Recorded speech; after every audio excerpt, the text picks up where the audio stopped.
we're talking to ourselves. That's okay. Hey, folks. Dustin DePirac here. Columnist Ryan Karchi. We are in what I believe is the family room, where I guess the families of the Michigan State players hang out during games or whatever. Hence the backdrop. Hence the backdrop. This is where we were kind of directed to go because there were too many people in the press box. We want to yell at people on deadline, and thus you have pictures of teams from, players from a team that you're probably not that happy with right now. But look, we're on the road. Things happen. So deal with it.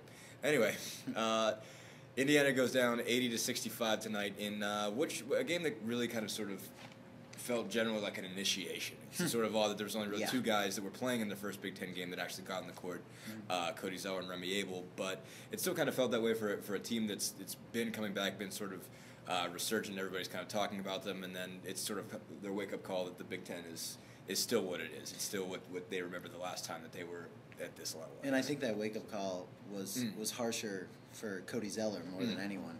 I mean, Cody, his final stat line was 2 for 5, 4 points, which came 35 seconds apart, 3 fouls, and just 3 rebounds. I mean, it was definitely the worst game he's played this season, and a lot of that had to do with the strength down low for Michigan State. I mean, it may say that Draymond Green and Adrian Payne are only 230 pounds, but they play bigger than 230 pounds. They're full-grown men. They play bigger than Cody Zeller, and that showed tonight more than it has all season long. This was very much sort of the I don't want to go so far as to say the other shoe that everybody was waiting to drop, because that's a little bit pushing it too much. I don't think today marks the end of Cody Zeller, and therefore guys just quote unquote figured him out. I mean, there's not that many guys this big in this league, and there's not a bigger, I don't think, top to bottom front line than what Michigan State has. I mean, Jared Sullinger is bigger by himself, and Ohio State has some guys, but there aren't a lot of guys that are tougher, more physical across the board than what Michigan State has. And this was kind of, at the end of the day, like, Cody Zeller got a lot bigger than I think, personally, that I was expecting him to get, to go from 215 in June to 230 by the time the season started. But you were still kind of waiting for this game. He still is a little bit skinnier than some of the guys who've been around for a while. Again, Adrian Payne, Derek Nix, Draymond Green, these are full-grown men. And that was the sort of game he had to deal with tonight. He was dealing with guys that were very physical. He had a very hard time establishing position, so that made it very hard for them to get him the ball. Indiana turned the ball over a few times, I thought, when they were trying to force it to him. And that turned into problems. This was sort of the game, the rough one that you were kind of waiting for Cody Zeller to have, and it happens in his first Big Ten game. Was really tough to get him the ball. As much as Indiana fans have complained about Cody Zeller not getting the ball this season, this was one of those games where it wasn't an option. It wasn't. Honestly. It just wasn't. He wasn't open. He was out of position at times. I mean, I don't know. Out of position a little bit, kind of floating. I think he was forced out of position a lot. Yeah. Well, no, he was definitely. He was never. He rarely kind of held a seal. Yeah. With any of the guys that he was playing against, because they were just bigger than him. They were wider bodied. And guys looked to him. I mean, there was a few times I can remember when they were on our side of the court, where guys looked at him and he would shake him off. I mean, because he knew he wasn't gonna go heads up against Derek Nix when he was that far away from the basket, because Nix has 50 pounds on him. So. And Adrian Payne, he somehow they're matched up pretty even in terms of the height and weight. It doesn't look that way. Adrian Payne is jacked. That's a full grown man right there. I mean, and he worked him. I mean, Payne only had 8 points, but it seemed like more. Also, I think because you had the alley-oop and he had some steals, he just kind of ripped the ball right away from Zeller a few times. You definitely kind of saw the effect of that. And we could talk about Cody all day, but there are some other guys, obviously, that had some rough nights. Jordy Hall has easily had his worst night of the year. He had maybe one that I recall. I think at Iowa last year might have been the only other game that I remember him playing worse. 4 turnovers, 2 for 10 from the field, 0 for 4 from 3, finished with 4 points. He was one of those guys that was really trying to force the ball into Cody. I remember a few times he was just standing on his tippy toes trying to get it, trying to pass it into Zeller, and it just wasn't there. And Keith Appling might be one of the best perimeter defenders in this league, and gave Hulse fits for most of the evening. Hulse had some open shots, didn't hit him, had a rough day. But and for all of that, for those two guys who are really probably as solid, as dependable as anyone else on this Indiana roster, to have those bad nights. I mean, Indiana still managed to hang in there, went down 18 in the first half, managed to rally all the way back. I think it was a 25-2 run. They wanted to take a 9-point lead. 40-16 even. It was rough. They were in pretty bad shape for a stretch, and they made a run all the way back. And it was probably one of the wildest sort of pendulum swinging games I think that you've seen. I think that's it's the sort of game that Indiana's definitely going to be able to look back on and take something from. I mean, this is a really brutal, rough place to play, and even though there wasn't a huge student crowd there, it was jacked at the Breslin Center. I mean, I think the problem is you had bad games from Jordan Hulse and Cody Zeller. That combination hurts them more than any other combination of players doing poor. That if they did poorly, it wouldn't hurt them as much. But and I think that's because when you focus so much on Zeller down low and you try to take him out and out muscle him, I guess, down low, you're presumably giving open shots to Jordy Hulse. And if he gets in that rhythm, then you're going to see Zeller have a little bit more room underneath, and they kind of play off each other. They're not really, they're really not helping each other in that case. Basically, when they're both having rough nights, it's rough for both of them. A few other guys had really good nights. Christian Watford was a beast maybe his tonight. best game of the season. It was up there. I mean, I think you still give it the Kentucky game just because it was the Kentucky game, and he had it. Statistically, 26 points, 10 rebounds. He was 9 of 16.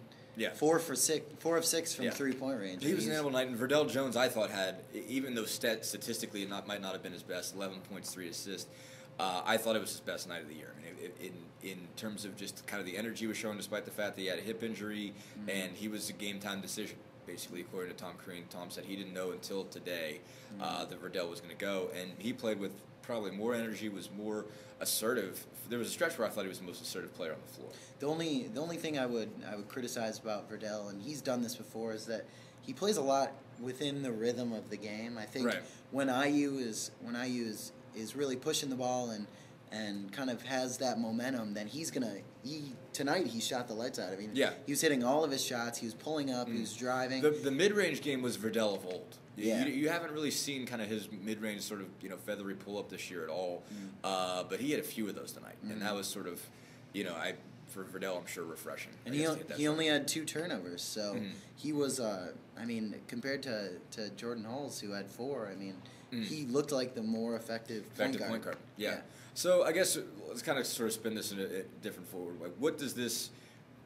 Did you see the ceiling for Indiana tonight? No way. I guess is this kind of a game that sort of not necessarily puts limitations on them, but you kind of get an idea. Okay, who is this team really? I mean, to what degree do you think that was the case? I don't know if you can judge too much from this game, but I think they match up pretty poorly against Michigan State. I think this is a without team, Sheehy too. Well, Sheehy didn't make the trip. He stayed in Bloomington. And Coach Green said that they most definitely missed him. Yeah, and he was pretty blatant about that.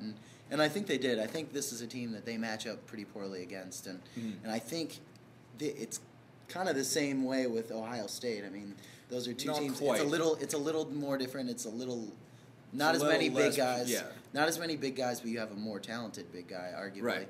With Jared Not Sullinger. arguably, Jared Sullinger's really, really good. So I don't know if you can go and say that this was IU's ceiling. I think Cody Zeller has a lot to learn, and if this game is in Assembly Hall and Jordan Hulse hits those threes down the stretch, I mean, you're talking about a different game. So I don't know how much you can judge from this game, but I think it does show that they still have a long way to go. I mean, this team is probably not going to contend for the Big Ten title. And that's maybe. And again, we've said it before, not to count anything out this season, but they're going to have to win big Big Ten road games like this down the stretch. And I mean, Michigan State looks like a pretty good team by all accounts. No, there's a lot of size in that team, and the guys that have been forced to sort of adapt. Keith Appling was a guy who was a 2-guard last year, didn't do a ton of scoring. I mean, he's now playing the point. He had 25 and 7 assists tonight. He looked seamless, special, and that was kind of another kind of the issue with Hulse is you're still seeing that issue that he can be a very good offensive player. He's so smart with the basketball. He does so many right decisions, but there's just so many times where he's given up that